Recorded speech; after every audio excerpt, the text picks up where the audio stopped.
दूसरी सभ्यताओं में उन सभी को एंजल कहकर खारिज कर दिया जाता है, पर यहाँ अलग अलग गुणों वाले जीवों की पहचान अलग अलग तरह से की गई है। एक खास तरह के फायदे के लिए आप एक खास जीव को बुलाते हैं ताकि आप अपनी सामान्य ताकत और क्षमताओं के मुकाबले कहीं ज्यादा चीजों को हासिल करने का लाभ ले सकें।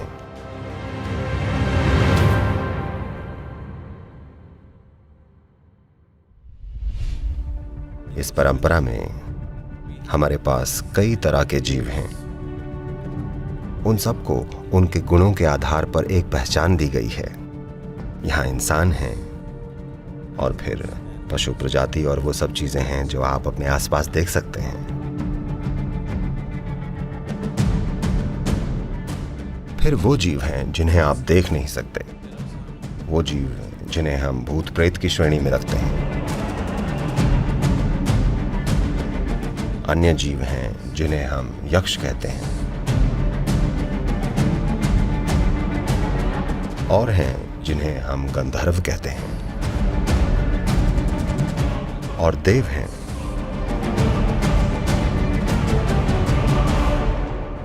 तो इसी आधार पर वृक्ष देवता हैं, वानर देवता हैं, हाथी देवता हैं, फल देवता, सब्जी या शाक देवता, पुष्प देवता है। हर चीज के लिए एक देवता है। Is this all figment of imagination? No, it is. Everything is happening because of certain forces. क्या ये सब कपोल कल्पना है? नहीं, ये सब कुछ किन्हीं शक्तियों के कारण हो रहा है। उन्होंने इन शक्तियों को पहचान कर उनको मूर्त रूप दिया और उन तक पहुंचने का एक तरीका बनाया। तो ये यज्ञ कुछ शक्तियों तक पहुंचने की प्रक्रिया थे ताकि आप अपनी सामान्य ताकत और क्षमताओं के मुकाबले कहीं ज्यादा चीजों को हासिल करने का लाभ ले सकें। यज्ञ शब्द को ट्रांसलेट करके सैक्रिफाइस बोला जाता है। तो आप इंग्लिश शब्द सैक्रिफाइस को आप हमेशा ऐसे समझेंगे, मानो किसी चीज के लिए या बस ऐसे ही कुछ छोड़ रहे हो। ये सैक्रिफाइस है ना? किसी चीज के लिए कुछ छोड़ना तो व्यापार है, ऐसे ही कुछ छोड़ देना सैक्रिफाइस है। तो ये जरूरी नहीं है कि यज्ञ का मतलब सैक्रिफाइस ही हो। शायद यज्ञ, भेंट, आहुति और सैक्रिफाइस का मेल है।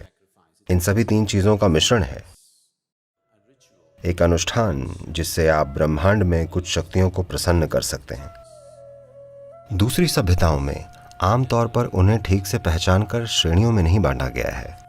सभी एंजल्स कहकर खारिज कर दिए जाते हैं।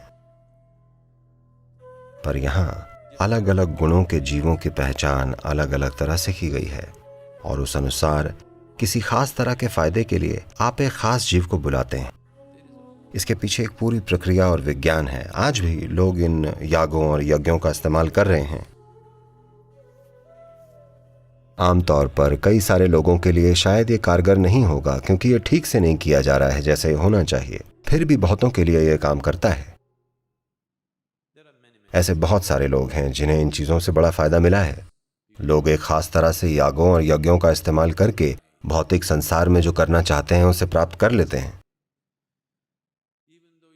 भले ही वो कोई फर्क नहीं पड़ता कि कितने भी पढ़े लिखे हों और कितनी भी आजादी की बात करते हों, पर आज भी भारतीय नए घर में जाना चाहें तो पहले याग और यज्ञ करेंगे।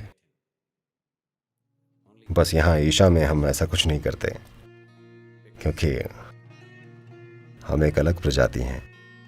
अगर आप चेतना और ऊर्जा के खास स्तर पर हैं तो आप जो कुछ भी करते हैं वो यज्ञ है। आपको अलग से अनुष्ठान करने की जरूरत नहीं है। आपके जीने का तरीका ही यज्ञ है। तो यज्ञ अलग अलग तरह के हैं।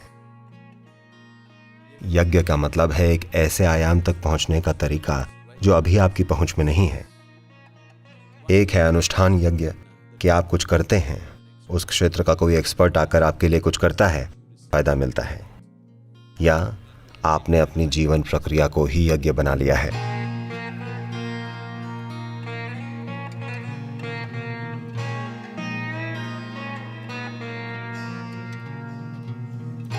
Now you sit in the morning and you're doing your Shakti Chalana Kriya or your Shambhavi Mahamudra.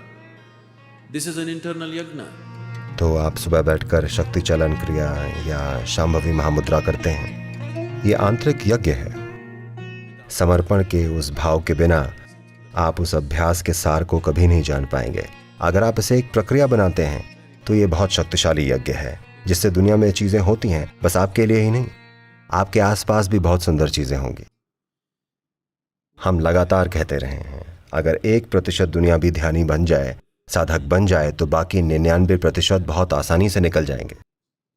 क्योंकि 1% दुनिया अगर वाकई इस तरह से काम करने लगे कि हर पल उनकी जीवन प्रक्रिया ही एक यज्ञ बन जाए, अगर वे ऐसे हो जाएं, तो 99% बिना कुछ किए ही इसका लाभ उठाएंगे। एक आदमी आम का पेड़ लगाता है, 100 लोग उसे खा सकते हैं। एक पेड़ से जो आता है उसे एक आदमी नहीं खा सकता, इसे खाने के लिए 100 लोग चाहिए होते हैं। तो इसी तरह अगर आपने अपनी जीवन प्रक्रिया को ही यज्ञ बना लिया, अगर आपने अपनी जीवन प्रक्रिया को ही समर्पण बना लिया है, तो इसमें से हजारों लोग पोषित हो सकते हैं। आप देखते होंगे साधारण महिलाएं, उन्होंने अपने जीवन को उनके आसपास रहने वाले लोगों के लिए पूरी तरह समर्पित कर दिया है। वो बस खाना बनाती हैं, परोसती हैं। उन्होंने अपने बारे में कभी सोचा ही नहीं, मेरा क्या, ये कभी सोचा ही नहीं। वो अपने आप में संत की तरह हैं। मेरी माँ इसका जीता जागता उदाहरण थी। वो पढ़ी लिखी थी, पर उनका पूरा जीवन उनके पति और उनके बच्चों की देखभाल करना था, बस। हमने उन्हें कभी हमसे कहते हुए नहीं सुना कि मैं तुमसे प्यार करती हूँ। ऐसा सवाल कभी उठा ही नहीं कि वो हमें प्रेम करती हैं या नहीं, हमारे दिमाग में कभी आया ही नहीं, क्योंकि उनके जीने का तरीका ही हम सबके लिए पूरी तरह समर्पित था। और किसी ने इस बारे में कभी कुछ नहीं कहा, पर कई मायनों में वो स्वयं देवी थीं।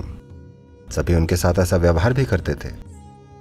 उनके सुबह नाश्ता करने से पहले परिवार में सबको खा लेना होता था। तब वो अपने नाश्ते का बर्तन लेकर आंगन में जाती, पीछे आंगन में जाती और चींटियों की बांबियां ढूंढती,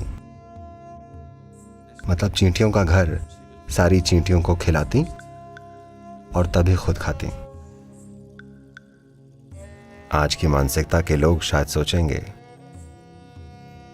चींटियों को खाना क्या बकवास है, कीटनाशक छिड़क दो, है ना।